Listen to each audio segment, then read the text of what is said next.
तो hello friends, welcome back to my channel. और friend, आज की वीडियो सीरीज के अंदर हम लोग डिस्कस करने वाले हैं ऑब्जेक्ट ओरिएंटेड प्रोग्रामिंग मेथोडोलॉजी के अंदर अगले कंसेप्ट के बारे में, जिसका नाम है principle of object oriented system. यानी ऑब्जेक्ट ओरिएंटेड सिस्टम के अंदर कौन कौन से प्रिंसिपल हमें पढ़ने हैं, उनको हम डिस्कस करने वाले हैं। तो इससे प्रीवियस लेक्चर में हम लोगों ने बहुत सारी चीजों को डिस्कस किया हुआ है, प्लेलिस्ट बना हुआ है। प्लेलिस्ट का लिंक आपको डिस्क्रिप्शन बॉक्स में मिल जाएगा, आप वहां से उसे चेकआउट कर लीजिएगा। आइए हम लोग स्टार्ट करते हैं। तो फ्रेंड, सबसे पहले अगर मैं बात करूं principle of object oriented system की, तो इसमें जो फर्स्ट पॉइंट आता है वो कह रहा है कि the conceptual framework of object oriented system is based upon the object model. यानी जो कंसेप्चुअल फ्रेमवर्क होता है ऑब्जेक्ट ओरिएंटेड सिस्टम का, वो किस पे बेस्ड होता है? वो ऑब्जेक्ट मॉडल पे बेस्ड होता है। क्लियर? उसके बाद इसी के अंदर कह रहा है कि there are two categories of element in an object oriented system. यानी दो कैटेगरीज में ऑब्जेक्ट ओरिएंटेड सिस्टम को हम क्या करेंगे? डिवाइड करेंगे। पहला आपका है मेजर एलिमेंट, दूसरा आपका है माइनर एलिमेंट। तो मेजर एलिमेंट क्या होता है उसको अगर हम डिस्कस करें तो कह रहा है कि by the major it is meant that if a model does not have any one of these element it ceases of to be object oriented. The four major element are, और यानी उसमें जो फोर मॉडल जो major element होंगे वो कौन कौन से होंगे? पहला आपका होगा एब्स्ट्रैक्शन, दूसरा आपका होगा इनकैप्सुलेशन, तीसरा आपका होगा मॉडुलैरिटी, और चौथा आपका क्या होगा? हायरार्की। तो इन सारी चीजों को हम लोग स्टेप बाय स्टेप डेफिनेशन के तौर पे देखेंगे, तो आप फिलहाल इतना लिख लीजिए ताकि आपको आसानी हो जाएगी। देन हमारा जो अगला आता है वो आता है माइनर एलिमेंट। तो इसमें कह रहा है कि by minor it is meant that these element are useful but not indispensable. यानी ये क्या है? ये यूजफुल है लेकिन ये डिस्पेंसिबल नहीं है, part of object oriented model का। ऑब्जेक्ट मॉडल का ये पार्ट नहीं है। And there are three minor element. पहला आपका क्या है? पहला आपका है टाइपिंग, दूसरा आपका है कंक्यूरेंसी, और तीसरा आपका है परसिस्टेंस। यानी मेनली आपके इनकैप्सुलेशन, मॉडुलैरिटी, हायरार्की ही यूज किए जाते हैं, और ये आपका ऑप्शनल पार्ट है जो कि आपके ऑब्जेक्ट मॉडल में रहेगा। तो सबसे पहला आपका आता है क्या? एब्स्ट्रैक्शन। तो एब्स्ट्रैक्शन क्या होता है? तो इसमें कह रहा है कि abstraction means to focus on essential features of an element और object in object oriented programming. यानी जो एब्स्ट्रैक्शन है, एब्स्ट्रैक्शन का मतलब होता है वो एसेंशियल फीचर होता है एलिमेंट का ऑब्जेक्ट ओरिएंटेड प्रोग्रामिंग के अंदर, एंड इग्नोरिंग इट्स एक्सट्रेनियस और एक्सीडेंटल प्रॉपर्टीज। यानी ये क्या करता है? एक्सीडेंटल जो प्रॉपर्टीज होती हैं इनको इग्नोर करता है। देन आपका इसी के अंदर सेकंड पॉइंट कह रहा है कि the essential features are relative to the context in which the object is being used. तो ये आपका एब्स्ट्रैक्शन का पूरा कंसेप्ट है। तो बारी बारी से हम स्टेप बाय स्टेप बढ़ेंगे ना, तो ये चीजें और बड़ी होती चली जाएंगी। जो फिलहाल छोटा छोटा डेफिनेशन है आप देख लीजिए।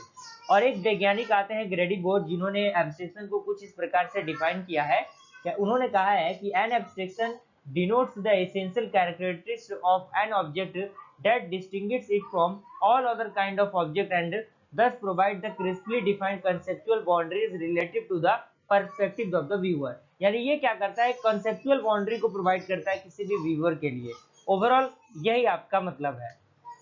एग्जाम्पल की अगर हम बात करें, कह रहा है कि when a class student is designed, the attribute enroll number, name, course and address are included, while characteristics like pulse rate and size of shoes are eliminated since they are irrelevant in the perspective of the educational institute। यानी कोई भी हम class organise करते हैं तो उसमें student के name के द्वारा, उसके रोल नंबर के द्वारा, उसके कॉलेज नेम के द्वारा, उसके एड्रेस के द्वारा, कोर्स के द्वारा क्या करते हैं? उसको कैटेगराइज करते हैं। तो यही एक क्या है? एब्स्ट्रैक्शन का प्रकार है।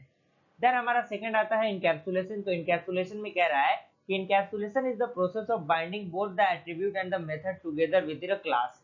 यानी इनकैप्सुलेशन एक प्रकार का ऐसा प्रोसेस होता है जो क्या करता है? दोनों चीजों को, एट्रीब्यूट को और मेथड ऑफ क्लास को एक साथ एग्जीक्यूट करता है।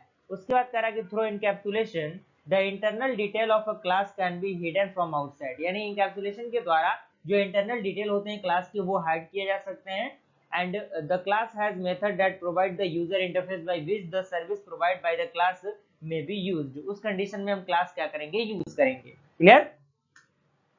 अगला हमारा है मॉडुलैरिटी। तो उसमें कह रहा है कि modularity is the process of decomposing a problem, जिसे हम प्रोग्राम भी कहते हैं, into a set of modules so as to reduce the overall complexity of the problem. यानी ये ओवरऑल जो कम्प्लेक्सिटी होता है किसी भी प्रॉब्लम का, उसको रिड्यूस करने के लिए मॉडुलैरिटी का यूज किया जाता है। बोर्ड्स जो हमारे ग्रेडी बोर्ड्स थे, उन्होंने डिफाइन किया है मॉडुलैरिटी को कुछ इस प्रकार से कि modularity is the property of a system that has been decomposed into set of cohesive and loosely coupled module. यानी उन्होंने कहा है कि मॉड्युलैरिटी एक प्रकार का ऐसा प्रॉपर्टी है सिस्टम है जो डिकम्पोज होता है सेट ऑफ कोहेसिव और लूजली कपल्ड मॉड्यूल के अंदर। क्लियर। उसके बाद कुछ और डेफिनेशन मिल जाएंगे आपको, कुछ और पॉइंट कि modularity is intrinsically linked with encapsulation. यानी जो मॉड्युलैरिटी होता है वो इनकैप्सुलेशन से क्या होता है, लिंक्ड होता है। And modularity can be visualized as a way of mapping encapsulation abstraction into real physical modules having high cohesion within the modules and their inter-modules interaction or coupling is low। तो ये basically modularity का पूरा concept था आपका। उसके बाद हमारा आता है हायरार्की। ओके, तो हायरार्की के अंदर कह रहा है कि इन हायरार्की बुच ने जो हमारे जो वैज्ञानिक थे उन्होंने डिफाइन किया हायरार्की को कि hierarchy is the ranking or the ordering of abstraction through the hierarchy. A system can be made up of interrelated subsystems which can have their own system and so on until all the smallest level component are reached, and it is used the principle of divide and conquer। यानी ये जो hierarchy है वो divide and conquer principal पे work करता है। And hierarchy allows the code reusability. यानी जो हायरार्की होता है वो कोड को दोबारा रीयूज करने में क्या करता है, मदद करता है। ये दो प्रकार के होते हैं। पहला आपका होता है इज अ हायरार्की। तो इज अ हायरार्की क्या होता है, इसमें कह रहा है कि it defines the hierarchical relationship in inheritance whereby from a superclass a number of subclasses may be derived which may again have the subclasses and so on। Example की अगर मैं बात करूं, जैसे मान लीजिए कि रोज है और फ्लावर है, तो यहाँ क्या है, रोज इज अ फ्लावर, तो इज अ रिलेशनशिप यहाँ पे आपको दिख रहा होगा। उसके बाद आपका आता है पार्ट ऑफ हायरार्की। तो इसमें कह रहा है कि it defines the hierarchical relationship in aggregation. यानी ये इनहेरिटेंस के कंसेप्ट में आता है, ये एग्रीगेशन के कंसेप्ट में आता है। ये चीजें क्या होती हैं हम आने वाले वीडियो सीरीज में अच्छी तरीके से डिस्कस करेंगे। by which the class may be composed of other class। इसमें क्या होता है, जो क्लास होते हैं वो अदर क्लास में कंपोज होते हैं। एग्जांपल की अगर हम बात करें तो a flower is composed of spells and petals, stamens and carpels, and it can be said a petal is a part of flower। Okay, तो ये सारी चीजें हैं। उसके बाद आपका आता है टाइपिंग। तो ये आपकी क्या है, ये आपका माइनर चीजें हैं जिसको ज्यादा इसका यूज होता नहीं है, ये ऑप्शनल चीजें हैं। तो बकायदा आप इनको लिख सकते हैं। इसको मैं समझा के टाइम वेस्ट करने की नहीं कोशिश करूंगा। और आप वीक टाइपिंग और स्ट्रॉन्ग टाइपिंग दोनों को देख सकते हैं, काफी इजीएस्ट वे में लिखा गया है ये, आप इसको कर सकते हैं। उसके बाद आपका आता है कंक्यूरेंसी। यानी किसी भी प्रोग्राम को एग्जीक्यूट करने के लिए कुछ कंसिस्टेंसी और कुछ कंक्यूरेंसी होती है, तो आप उसके अकॉर्डिंग अपने अकॉर्डिंग उसको डिवाइड कर लीजिएगा। देन उसके बाद इसमें एक और पॉइंट आपको मिल जाएगा। उसके बाद आपका आता है क्या, परसिस्टेंस। तो परसिस्टेंस के बारे में भी आपको बताया गया है। तो मिलता है फ्रेंड्स ऐसे इंटरेस्टिंग वीडियो के साथ, तब तक के लिए थैंक यू।